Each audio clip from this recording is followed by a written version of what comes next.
Zellner and the 5 Z's. Before getting up here, I did a quick count of famous Z's. There was Zago, our own faculty, and Zorro, and Zelig, and Zumthor, and Zados.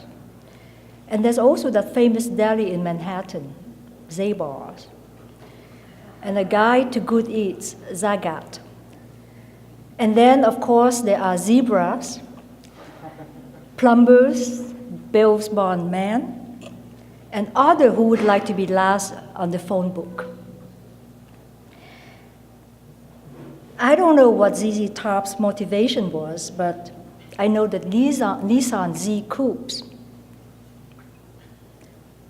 they probably named so to indicate that they are the ultimate, the end all, the final word. Like those other Z's, Peter show up all over the spectrum.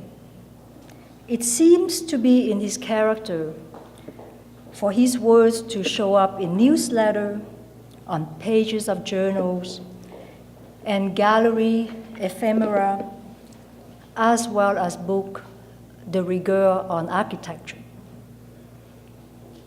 He's written 2 so far, Pacific Edge in 1998, and a very timely one in 2000, Hybrid Space, which was one of the few first one in the development of architecture form generated by digital technology. Zelig-like, he would show up creating showcases for art, posing for pictures with artists, and generally cruising the art circuit before putting on his architect's cape and performing visiting critics' appearance at UC Berkeley, USC, Innsbruck University, and École Spéciale d'Architecture in Paris. On occasion, you may find him putting together an exhibit, curating a show, or collaborating with an artist to create a kind of idealized hybrid where the art and the architecture merge. The Romans and the Greeks used to do it all the time. Pediments, they were called. But Ichthyonos and Callicrates would be shocked if they heard about Ellsworth Kelly's big black bar, and I suspect Peter would just as soon have his building back.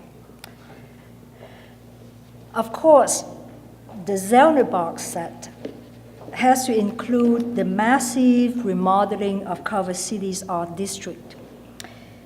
When I first moved our studio 12 years ago, it was in the middle of a mostly deserted industrial zone.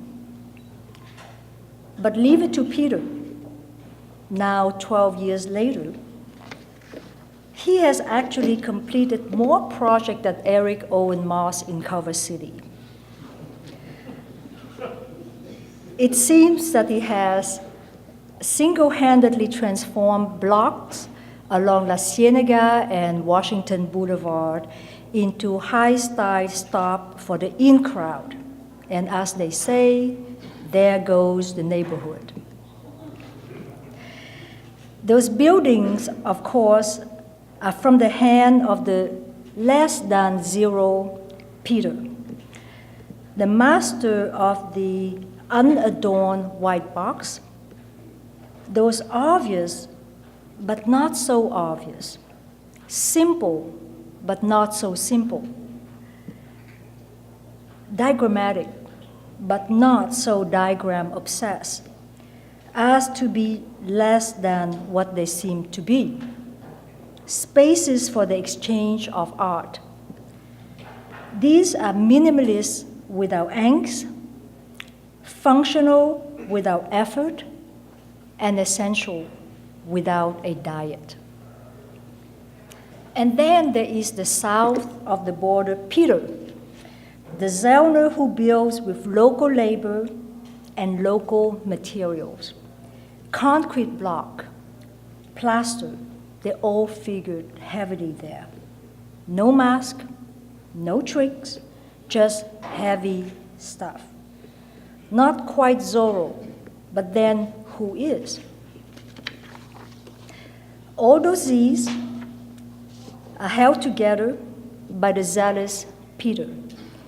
He is the one who can be found in the studio, after lectures, in the halls, and at all hours of the night and day, holding forth his quintessential style on the prospect for an architectural renaissance in LA. He sees it mostly through his own unique lens, composed of pure enthusiasm. This is the essential Peter Zellner, the one who is with us tonight. Please welcome Peter Zellner.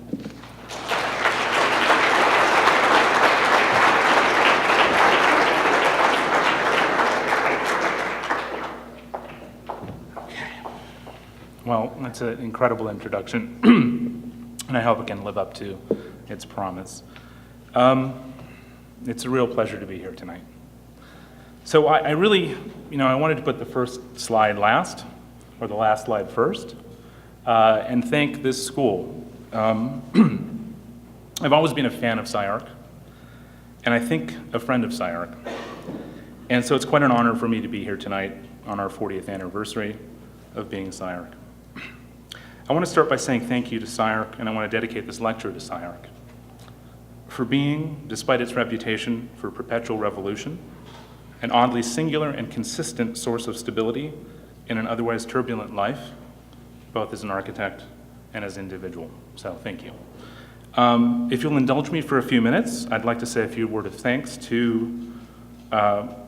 what I mean by SCI-Arc. By SCI-Arc, I mean the school's leadership. Eric Owen Moss, Ming Fung, Hernan Diaz-Alonso, and John Enright, 4 individuals who've doggedly pursued these last 10 years a profound and a new understanding of architecture, so I'm proud to be here and part of that process. I'm especially indebted to Ming and Eric, who in the midst of a very difficult period of transition in my life have provided me with a stable home, a place to work, and to grow over this last year, so thank you. By SCI-Arc, I mean my colleagues, here both faculty and staff. SCI-Arc is, to put it mildly, a unique place, part circus, part clique, part playgroup. It's home to a wide cast of characters and personalities, and I'm proud to have you as my colleagues and my friends. I'm especially proud to work with David Bergman, who's here tonight, on our urban design project known as the Future Initiatives Program, which seems to go forward somehow. I also owe a particular debt of gratitude to 2 people here, Marcelo Espina and Coy Howard. Marcelo, you've been an unwavering friend and a comrade. Coy, in the last few years that we've become friends, I've come to know you as an architect of great talent and truly a wise man. Finally, most importantly, by SCI-Arc, I mean our students.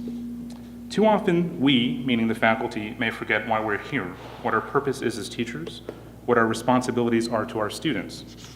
You, that is the collective student body, made of both students here now and also in the world, are the reason I'm here. I'm here because I believe architecture has something to offer the world beyond being merely a service or only an exotic art.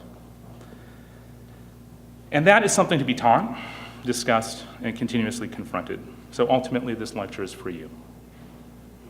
I also want to give, really quickly, a brief word of thanks to the various individuals who've collaborated and been my colleagues in my office. The work you're going to see here tonight is the product of many hands and many minds. I'm often asked what the Zellner plus means. What is the plus in Zellner plus? The plus is a symbol for the positive charge of ideas, vitality that my collaborators have brought to our work. So I want to thank Jason Alvarez, Ingrid Dennert, Kurt Franz, Gordon Magnan, Nathaniel Moore, Tomohiko Sakai, Seth Wiener, Jeremy Whitener, for their dedication, their inventiveness, and their commitment to our projects and our clients. Finally, I owe a debt of gratitude to my friend Alfonso Medina, who was first my student, now my colleague and collaborator. He's been a great source of inspiration and support, apoyo, as we say in Spanish. And lastly, I want to thank recent graduates, Ida Hammerlin, Daniel Berlin, and Paul Tressler for helping me put this together. I think you guys have had a very interesting and difficult summer, but I'm really impressed in general with the work that was done here this summer. And I think it's a testament to the school in a way that we've persevered and in a way moved forward. So with that, a little bit of levity. You know, I told Moss if we were ever in a pinch, I mean scraping the bottom of the barrel for a speaker, that he could always call on me. So I didn't ever think that he'd take me up on that. But you know, I guess when a school turns 40, when it's reached midlife crisis, you should call me up, since I've had quite a few. Like 4 this morning. Anyway, so the last thing I want to tell you is I have a dirty secret, and I'm going to share it with you publicly. It's one of those things that you can't tell your parents about. It's one of those things you think your friends think is communicable, so they can't tell their loved ones. And so I'm going to have to admit it, I have a practice. In fact, lots of them, and they're spreading. So we're going to go forward now, and I'm going to talk to you a little bit about a 5-part lecture. There's an introduction. There's a section that wanders through the art world. There's an episode about architecture for art. There's a chapter on domestic architecture. There's a section for things that don't fit into my categories, and finally a chapter on our first building. This talk, in a way, is a response to the formulation of the architectural project in relationship to architectural practice that was delivered here last March by a most august and erudite guest. Peter, the East Coast Peter, said, "For me, an architectural project is one where the architect defines the world, and practice is where the world defines the architect." He went on to give 6 examples of historical meta-projects, as he described them,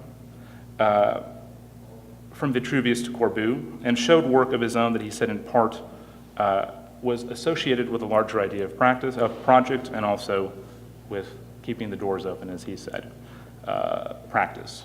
In Peter's way, the architectural project is singular, resolute, invariant, and canonical, while practice is multiple, weak, capricious, and prosaic. The italics, which you can't see here, are mine. This Peter, perhaps unwisely, aims to offer reformulation of that dialectic, project versus practice, project over practice, into a field of small p's, small practices that are variable, critical, multiple, relational, that is to say, incongruous with each other. Peter, the East Coast Peter, would say, "For me, an architectural project is one where the architect defines the world, and practice is where the world defines the architect."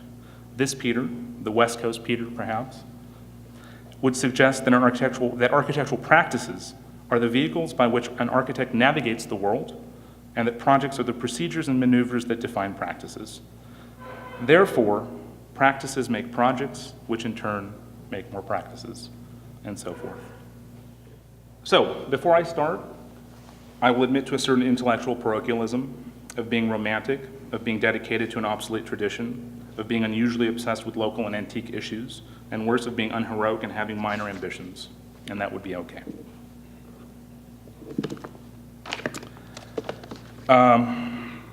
As many of you know, I've worked in the art world a lot, so I'm going to demonstrate what I mean by the reformulation of this dialectic project versus practice into a small field of P's, practices and projects, that are again variable, critical, multiple, and relational. I'm going to show you some art, specifically the work of 3 generations of Los Angeles artists. I've spent the last 8 years working almost exclusively in the art world, acting as an architect for the design and construction of galleries, both commercial and public. As a result, I've spent a lot of time around art, working with artists and thinking about art. Inevitably, something rubbed off on me.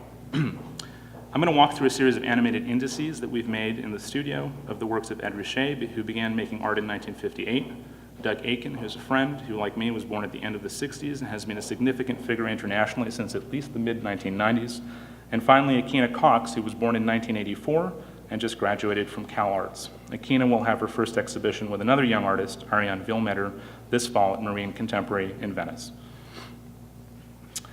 These are animations that we made by assembling Ed Ruscha's famous study of Los Angeles' LA's urban condition, every building on the Sunset Strip. That's on your left. And on your right is an index that we made of every one of his paintings from 1958 to the present. Looking at the objects that Ruscha has chosen to document, the strands of thought that appear to emerge in his work, from his childhood collections of coins and postage stamps to books such as 9 Swimming Pools, 1968, 26 gasoline stations, 1963, and parking lots, 1967 through 99, shown here later. The artist has long been fascinated by the notions of taxonomy, the desire to classify and quantify the world around us.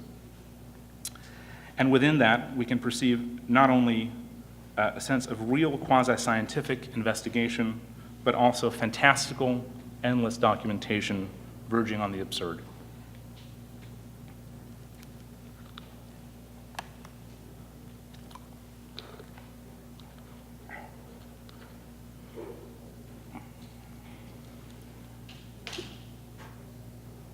I just realized I was supposed to start my timer.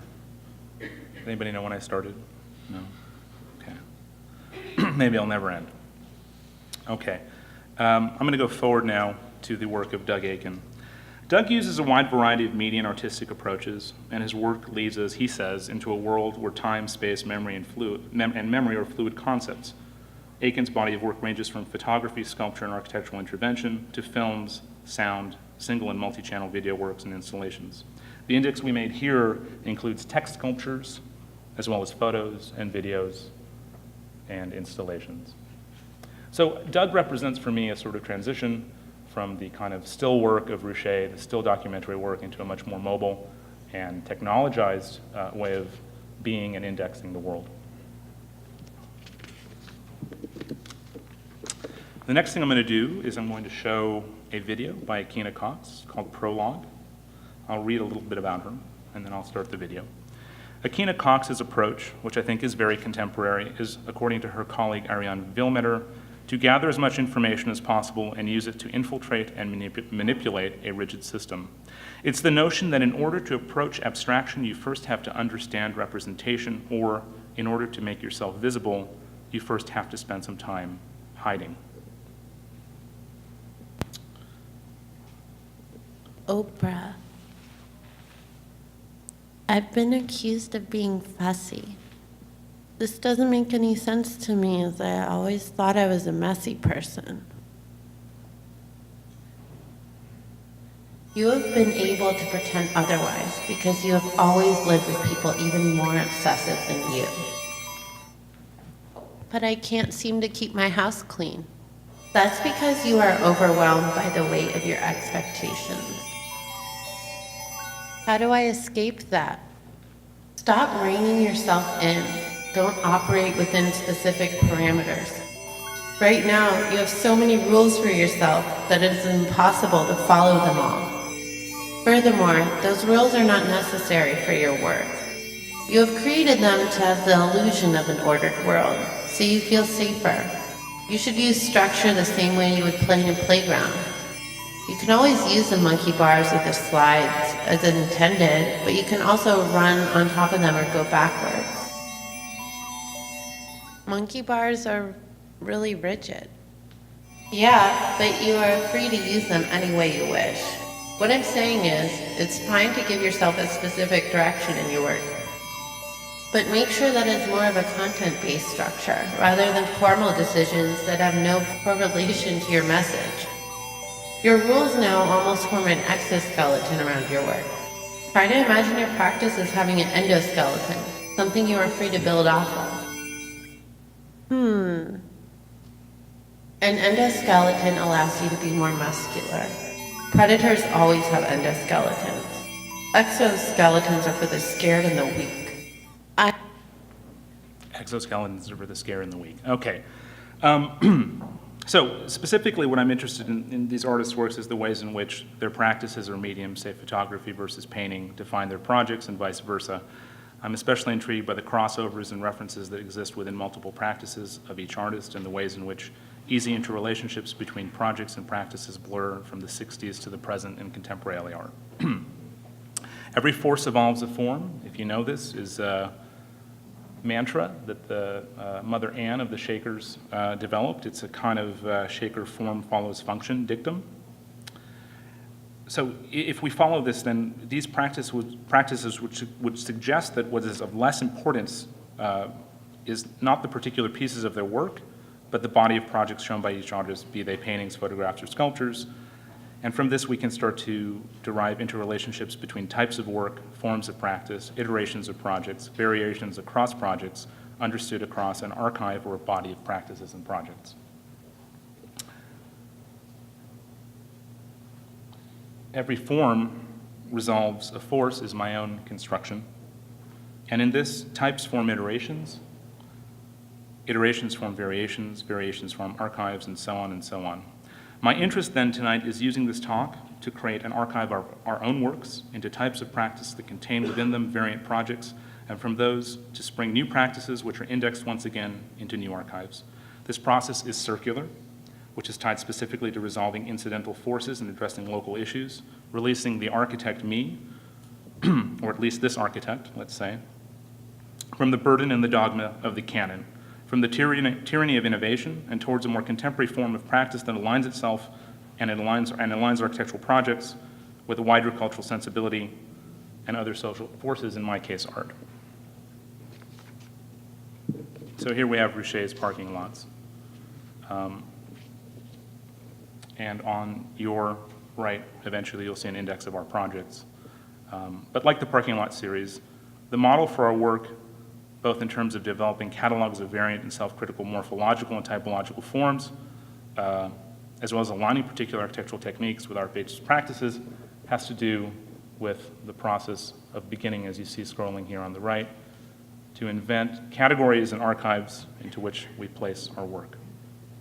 My hope is that the rest of this talk will adequately describe how our practices, there are 4 here, and projects, there are over 50, as I said, are variable, that is to say, incongruous with each other, relational, and multiple.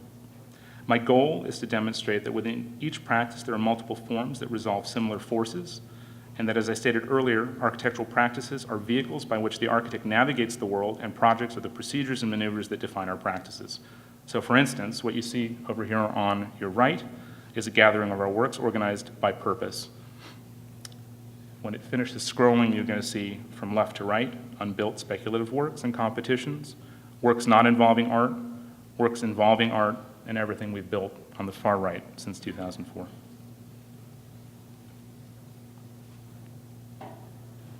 So perhaps in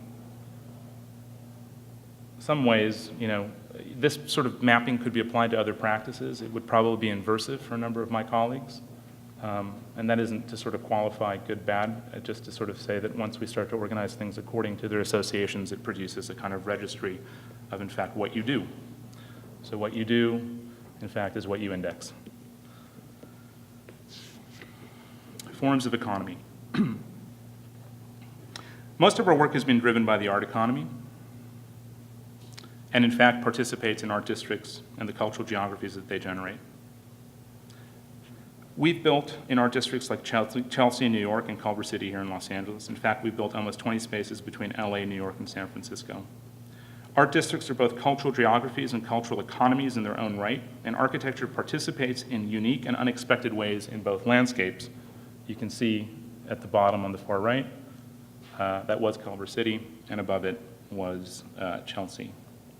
We're gentrifiers, I suppose, and that's an admission. But art galleries are blank spatial volumes that function both as expressions of and containers for the art market. It's that simple. It's not about minimalism. It's not about good taste. It's not about having the right details. We've built 2.5 miles of white wall since 2004. The animations that you're watching show every show installed in most of our spaces, and following that on this lavender background in plan the form of our art volumes. What I'm going to show you now is a selection of projects we've completed in the art world, starting with the first interior renovation here in Culver City and ending with the last one in Chelsea. And rather than explain each one in too much detail, I will simply tell you what we've achieved, what forces we've resolved. They all range between about 1,000 and 10,000 square feet, and they're all built out of the same material: sticks, metal, or wood, sheared in plywood and covered in drywall and painted white. The more I think of them, the more I realize that I'm reminded of something like an inside-out hermit crab, a shell inside of a shell, a volume made of new skins inside of old masses. I'll go through these very quickly. I'm going to just try to point out what we achieved or what I learned. This is the first project we completed in 2004. These are all old industrial buildings.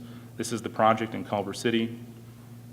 No budget, did it for under $3,000. I think that was my fee, and we built it for about 30. We kickstarted an art district.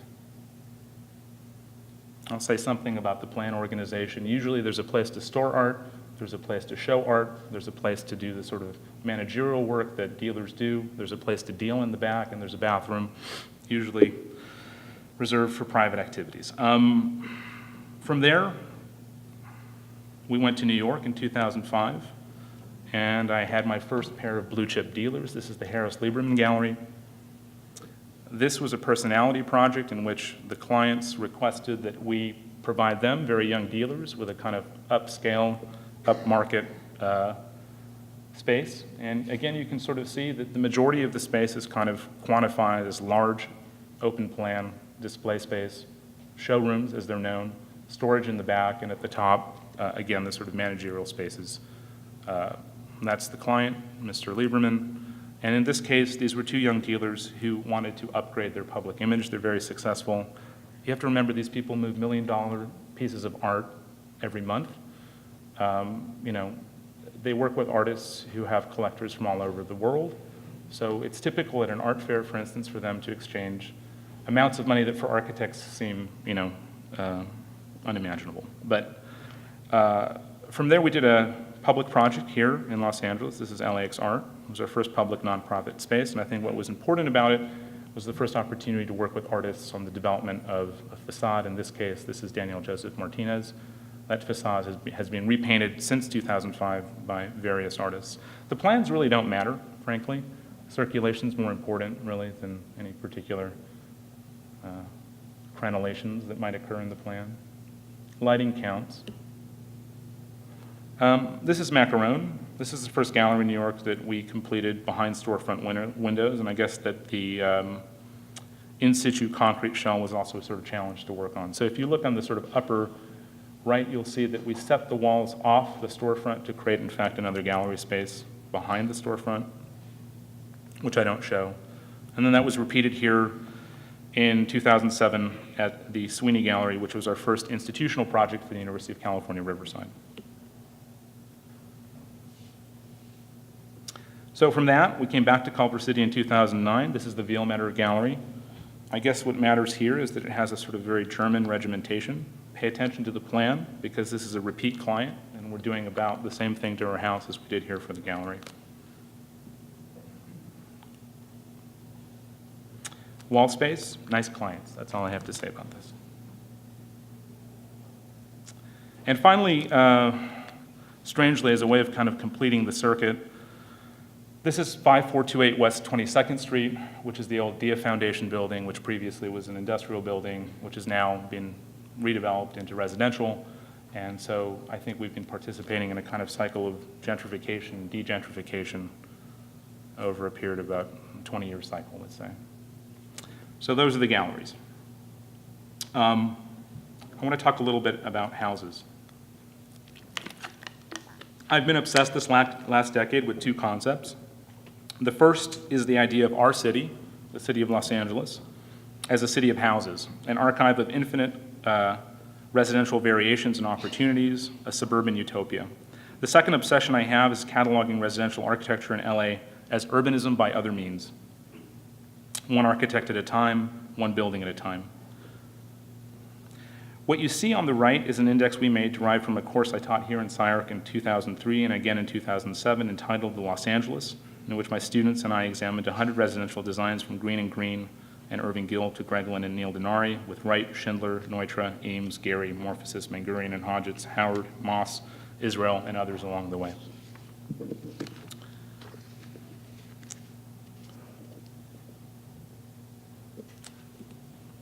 So by domestic form then, what I mean to say is that I'm interested in, if perhaps somewhat naively, in adding works to this city, our city, a city of houses, and occupying the space in that catalog, as I said, which I believe is an archive of infinite design variations and opportunities. By domestic form, I mean to say that I'm interested in producing works that occupy the uncomfortable zone between complicity with the suburban norms that we live under and collusion with another, perhaps more utopian dream. I can think of no better place or form for that than in Southern California, and that's the stake I hope to claim right there. So you see here are, in fact, this is a map of projects that are underway, 2 in West L.A., 1 in Altadena, 1 in Tijuana, and then a speculative project, a competition in Clark County, Nevada. If this work shocks you in its domesticity, all the better. If my presentation of the following 4 projects in the form of mostly working drawings and construction photos coupled with animations of the formal exercises that drives them strikes you as strange, especially in this context, all the better. I'm interested in the shock of the ordinary, and I'm interested in the sort of value of pursuing a domestic architecture in this landscape. So what you see on the right then are woodblock studies of plans for 3 houses and a treehouse, which I'm going to discuss shortly. I'm going to walk through 5 residential projects, 3 in documentation, 1 under construction, and 1 purely speculative, not shown in the plan studies at the right. The 3 here in LA, 1 is in Tijuana, which is not a suburb of LA, but perhaps a counter-proposal about how to inhabit a desert basin, and Las Vegas, which I've always thought of as LA if it knew how to be more like Tijuana. The first house here is sort of in far west Culver City. It's in design, or it's in construction, documentation. It has a very small budget, about $225,000. It's for a multi-generational Mexican-American family, 2 kids, their parents, and their grandmother. And it's on a very small lot. So it is a house for people of little means, but quite some ambition, I would say. And as I walk through it, I'm going to show you the development of the scheme over a period of 4 years. These are the facades. So what you're watching on the right then is an animation that shows the forces, largely political, that have been moving the volume from the front of the lot to the middle of the lot, the parking from the front of the lot to the back of the lot. And the fenestration pattern basically wraps around those facades according to light exposure, but also to budget. So we've played around with structure. It ends up being, or it begins, actually, we'll see in the sort of sectional sequence, it begins as a sort of single cantilever on the west face and ends up being more of an arrowhead, as you see here on the bottom elevation. It's white, it's stucco, and it has about 18 windows. So I'm really not going to say much more about these drawings other than they are clean and they explain the relationship between, it's essentially the 4th unit on a 1980s unremarkable apartment complex. And it sits on a remarkably small lot. It's 25 feet. So most of our struggle has been, in fact, to squeeze a house for 4 people into a 17-foot wide project with a series of bays that are roughly 12 each. And to deal with reduced setback issues along the south property line.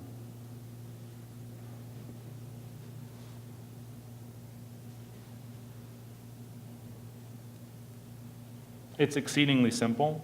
It'll have probably a very lightly built up roof. And the windows at this point are coming from Home Depot. So.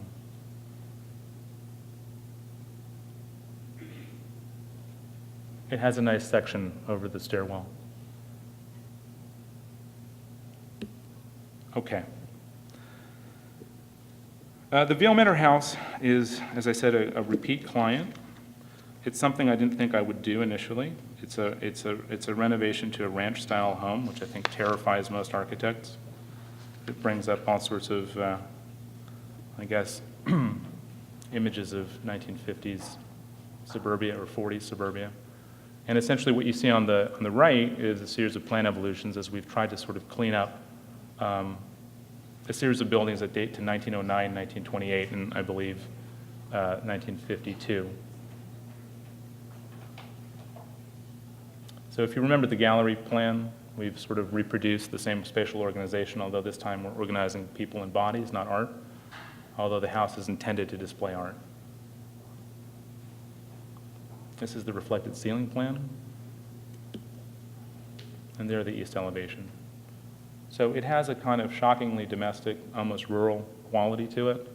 It's something that, frankly, I'm becoming more comfortable with. But I've taken it on as a challenge because I think that there's some value in trying every sort of project. I think the only lesson probably here ultimately for us has been figuring out how to move the windows around to center on the rooms. Okay, so this is a speculative project. It was for a competition in 2009, the Reburbia competition. We got an honorable mention. I'll just read you our project description. As of 2009, Nevada has had one of the highest foreclosure rates in the United States. 70,000 homes are affected, meaning 1 in 16 homes are vacant. Not coincidentally, there are nearly 6,000 Clark County School District students who are now considered homeless. 1/3 of the homeless population in Nevada are children under the age of 18, suggesting a much larger floating homeless population of adults who supervise them. Reinventing suburbia today is not a matter of making better houses or improving suburban planning. This project, although highly speculative, seeks to suggest a means of closing the gap between the near absurd excess of new but vacant suburban homes across our nation and our tragic burgeoning homeless population. We proceed from a Gordon Matta Clark-like vivisection of the typical subdivision. Each house within the standardized block is subdivided into 4 unequal units separated by a 3-meter wide gap that provides communal space and access to light. The interiors of each unit are reconfigured and capped with double-glazed plates. The glass offers both a means of delivering acoustical and light control via electrified privacy film. Thermal control is delivered by employing the cavity space as a temperature buffer. The ambition of re-envisioning the suburb must address what to do with the human as well as the physical fallout created by failed suburban development models and by toxic financial speculation. So here are some plan studies. So these are tract homes that have been cut in 4, a la Gordon Matta Clark. They produce a series of 4 new living modules, which speculatively could be regenerated across the landscape as a kind of cruciform urbanism.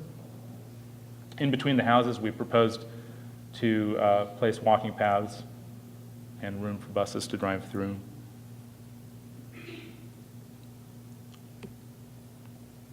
So, this is a treehouse. It's a nice project. My clients are 2 years old.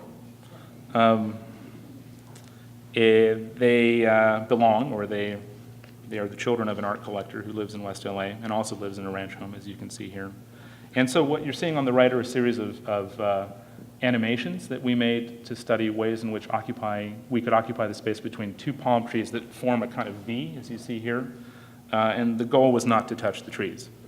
So the first set of operations we conducted were essentially to try to climb up the tree with a ladder, which you see there. I think these animations are kind of funny, if crude, but nice.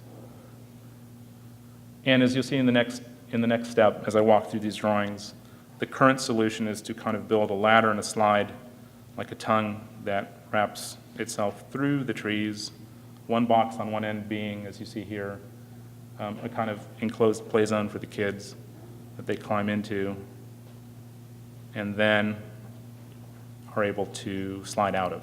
So you kind of go up and over or in and then back out.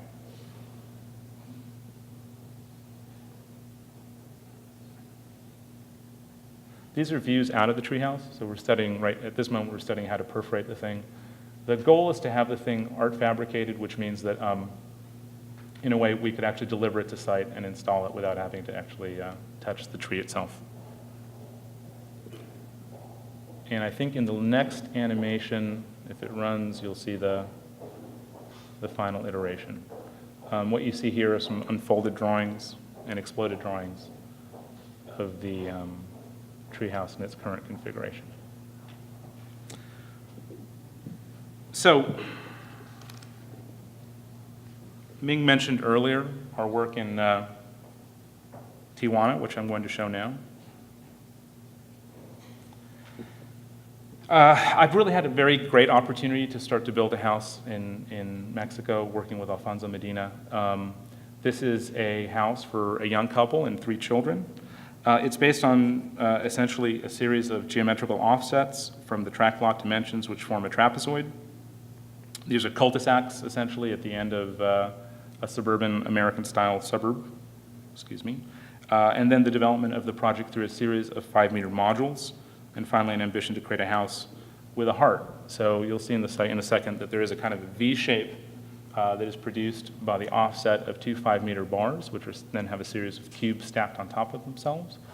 And in that kind of intersection or near intersection of the two bars, there is a courtyard that forms a very particular space. So again, I'm just going to walk through these photographs. This is in construction, so as Ming mentioned, it is cinder block and poured in place concrete. It is interesting for me to work in concrete and not in sticks, because finally we're working with mass and not skin. And I think that that's a fundamental, I know Hernan has always mentioned that the Latin American understanding of mass, masa, is about heaviness and weight. And it's different than the sort of masses that I've been able to produce here in LA. Most of those have been done through occupying existing shells. And in the case of the last building that I'm going to show you, in fact, the kind of construction of a skin that gives the impression of mass. But here in Mexico, we're actually working with materials that have true weight and true load. And I think it changes in a way the ways in which we can articulate openings, but also I think for me begins to suggest a different way of occupying space. It's also sort of a detail-free kind of architecture, because whether you pour or stack, loads kind of move around in predictable ways. There's very little steel in this building. I'm also fascinated by the sort of roughness that we can achieve. It has a sort of delicacy and precision, but there's also a true brutality to it, I suppose. It's been remarked to me that it has a sort of prison-like quality, but that might change once we actually apply a hard render to it.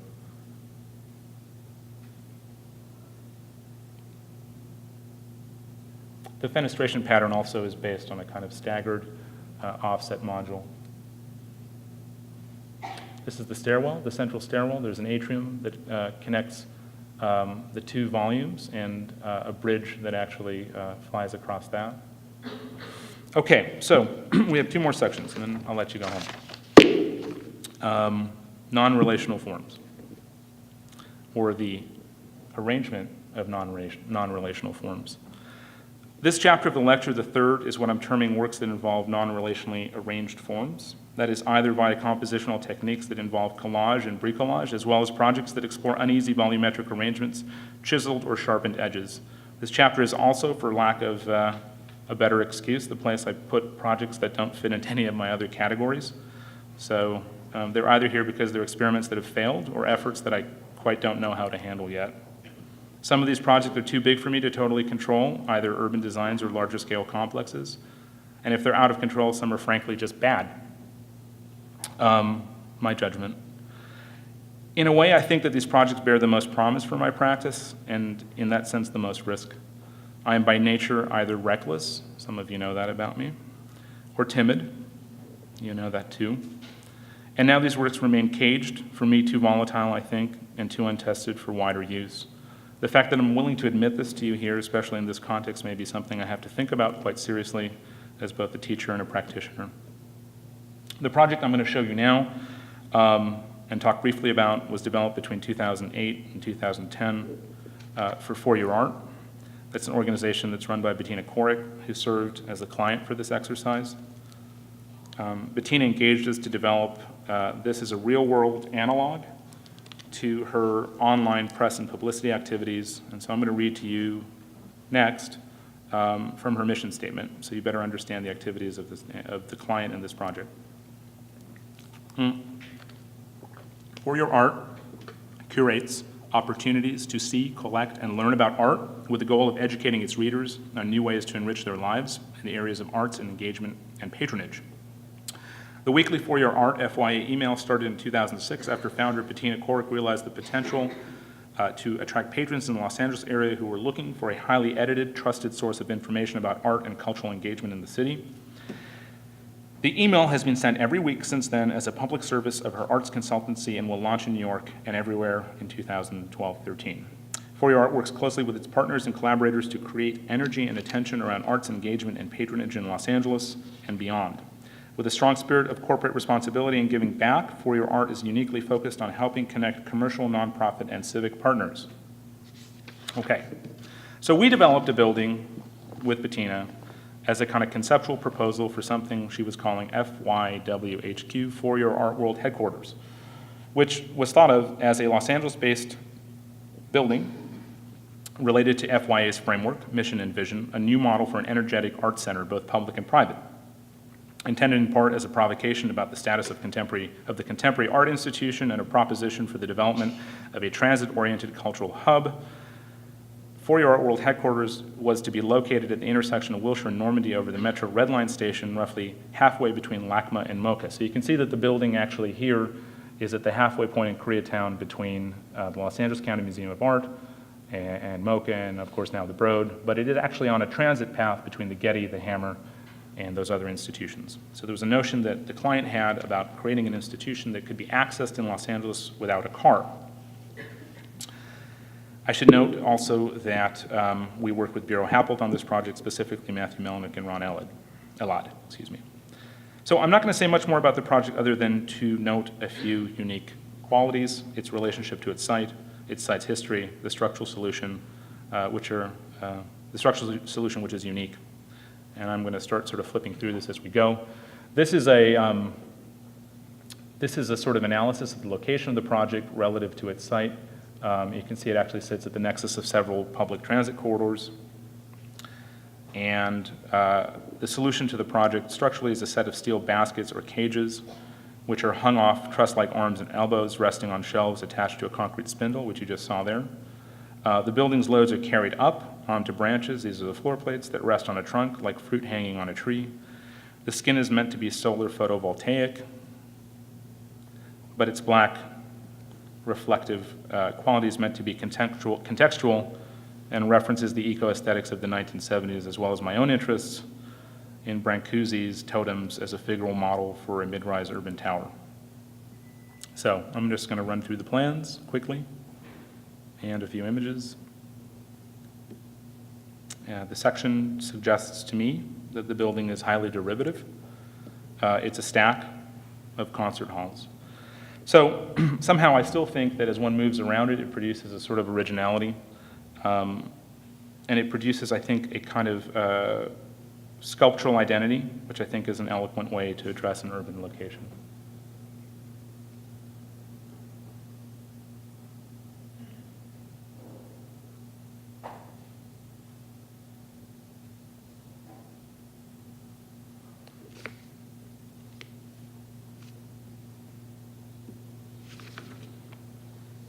Okay, last chapter. The last part of the lecture, and we're coming to the end, involves a building, the only building I've completed, the Matthew Marks Gallery in West Hollywood, which Ming referred to previously, which was completed in collaboration with the artist Ellsworth Kelly, who created a sculpture for the facade.